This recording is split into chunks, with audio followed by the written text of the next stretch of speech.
For some of us, because of trauma, where it was like, no, I have to hustle. I have to get out here and work, because if I don't work, we don't eat. And I am a kid, but unless I do it, it's not gonna happen. Hey y'all, it's Chimdi. So I want to talk about the power of accountability in this video. As a creative coach, I do daily accountability calls with my clients. It's very powerful because often the people who are coming to me, they've got all these creative dreams and these things they've been working on, usually kind of inconsistently. And they go from having and wishing and wanting these things to every single day pouring into themselves. And it works for them, but it also works for me. Like, I kind of think of my mornings, I feel so blessed that I don't have to wake up with an alarm. Also, something I realized, having alarms is trauma language. It's shadow dynamics. Like, it's trauma at play. So be in a state of rest and then have a loud noise wake us up. That's literally us like startling our body right away, first thing in the morning, like, wake up. That is wild that that's become normal. Anyway, I just wanted to share that because it like dropped in as a breakthrough over the weekend. And I was just like, y'all, loud noises to rouse us from our sleep is trauma. Anyway, I'm very blessed because I don't start my mornings with trauma anymore. I let the light of the sun and my own spirit wake me up. I go through a very delightful morning process. And literally I'm just vibing, I'm just chilling. You know, I have my own business, I work for myself, I make these YouTube videos. Unless I have something on my calendar, I don't have any rules. You know, I can do whatever I want. And so I find that for myself, I also really appreciate these accountability calls because they provide all this structure for me. And I was thinking about the other ways people have held me accountable in life and how valuable that is. So a recent one had to do with my YouTube channel with burnout. On my channel, I have experienced burnout multiple times, and it usually happens when I think I have to do more. I'm in my masculine energy. I think it's a reflection of the things I'm watching, but I feel like these like feminine energy, masculine energy is like very much in the culture right now. But I'm in my masculine energy and I'm like, Chimdi, you need to upload more videos, you need to go live more often, you need to do more editing. I have all these rules for what I have to do in order to be successful because I'm not trusting that I can just be myself and show up as myself, and that is truly enough. This is kind of what I noticed is when that urge to do is triggered, and I realized for me it's triggered when I feel as if the opportunities aren't flowing and when I feel as if I can't trust God to provide for me. And so recently, if you've seen my video about boundaries, you know that I recently exited two pretty like significant, I think, opportunities, and they weren't aligned for me, but they were significant, which is why I kind of stayed attached to them for so long. And what I found is that immediately after leaving these two opportunities, I had this feeling, first off, I created all this space in my life. And when you create space in your life, which is why meditation is so important, when you create space in your life, stuff comes up. Stuff that was hidden before, that was locked in the closet, that you would just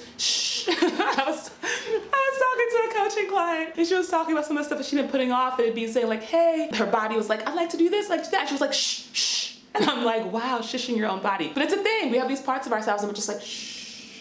Not now, be quiet, just not right now. But when we create that space, when we create that meditation, when we just let that stuff come up, it comes up, and sometimes it can be a little uncomfortable to deal with. So I had all this space in my life now, and my instinctual response was to fill it with stuff. I was like, okay, Chimdi, what can we do? What can we do with all this new time and space?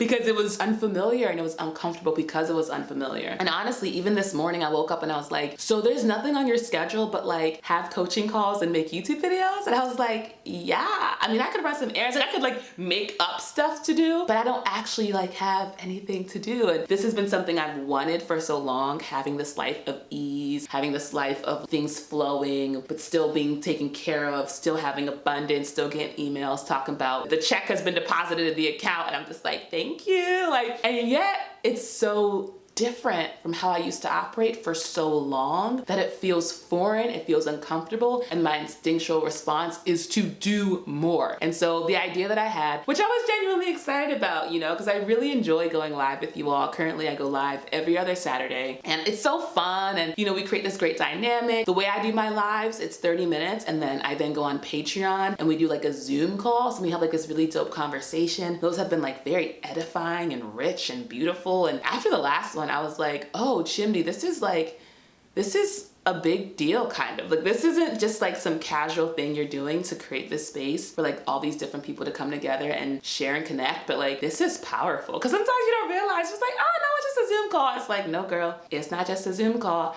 it's healing. I was like, okay, you know what I'm gonna do? Because last November I tried doing a daily challenge where I made a video every day. I got like halfway through before I was like, y'all, well, I don't know what I was thinking. I don't know what I was thinking, but it didn't make no motherfucking sense. So I gotta go. But I was like, what I could do this November is I could go live every day. Cause that's, to me, I was like, oh, that's easy. I'll just set up, literally it's just my laptop. I'll go on my laptop, 30 minutes, hop on here, talk with whatever's on my spirit and zip, and it'll be fun. Like I wouldn't do the like Patreon calls after. I would just go live for 30 minutes every day. And my thinking was that it'd be a fun way. I just genuinely enjoy going live. It can be a little exhausting after the half hour because then I'm running on fumes a little bit, but every day something new happens in my life. So every day I could like come up with something new to talk about. We could have a dialogue. It could be this like constant thing in you all's lives. Like, oh, it's noon, Chimbi's gonna be live. Let me hop on, see what she's talking about. And I like the idea of getting practice around extemporaneous speaking. I do a lot of it already. That's what these YouTube videos are. Sometimes I have like high level notes, but I mostly just get on here and I talk to y'all and then I dip. And that's what the lives are. Like I usually have like a theme, but mostly I just get on there and I talk. And it ends up being great. You know, we end up having some laughs, ends up being insightful. It's a good time. So I was like, this is perfect. And so what I did is I went to my Patreon and I asked them, I was like, hey y'all, this is an idea I have. What do you all think? And what I love about Patreon is that people who are on my Patreon, people who like really rock with me, if you're giving somebody money, you really rock with them. So they're the people who like genuinely care about me and my well-being. And so when I put this poll up about whether or not they'd be interested in this live, they were like, listen, that's a lot. Like that is a lot to do every day. It'll probably burn you out. It's such a beautiful thing when the people who care about you hold you accountable. And I think that's actually true love. Like I do think it's true love is not just being this yes person, this people pleaser who's like, well, this is something this person wants. This is something that I think they'll like, it'll make them happy. So I'm just gonna do it even if a part of me knows it's not actually in either my or their best interest. I think true love is actually caring enough about somebody to hold them accountable and to say, I know and you know that there's more and there's better for you, and I'm gonna hold the vision for the best version of you. And that's what I get to do as a coach with my clients. Of course, family and friends do that for me, but I never would have thought that my own YouTube audience would do that for me. And I just feel very loved because as soon as I kind of put it out there, part of me was like, Chimbi, even if it's just going live, doing it every day is a lot. Like you don't even go live every week. You literally just go live twice a month. So to go from twice a month to 30 times a month is kind of a big oomph, right? Like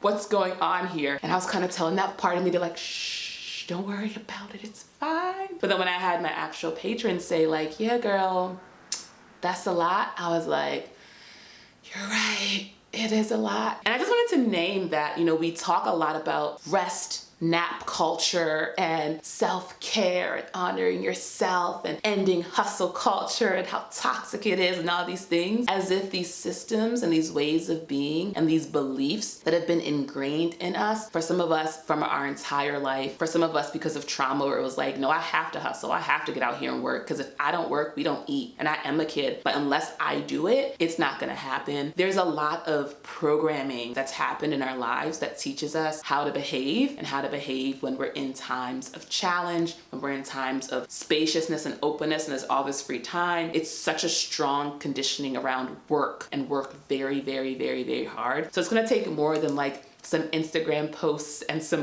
motivational videos for us to switch from that mindset and that way of being to a different way of being. And that's what I'm finding in my own experience. It takes a consistency of practice of like, okay, instead of reading another book, instead of planning some kind of activity, instead of doing something, let me sit quietly and be here. Let me meditate. Let me sit on my balcony and stare at the clouds. I don't need to always be engaging in something. In addition to that practice, it takes accountability. It takes people in my life who know and care about me. And these can be people on the internet, you know, who are saying, actually, what you're talking about doesn't sound aligned. And I think often we strive to be this best version of ourselves and we hold ourselves to this very high standard. And it can be very tough when we find ourselves failing or just like not meeting our own standard. And that's where grace comes in and why it's so important. And I feel so grateful that my community community can see the real me and see when like, oh, she's falling into that old pattern of burning herself out that we've witnessed 4 or 5 times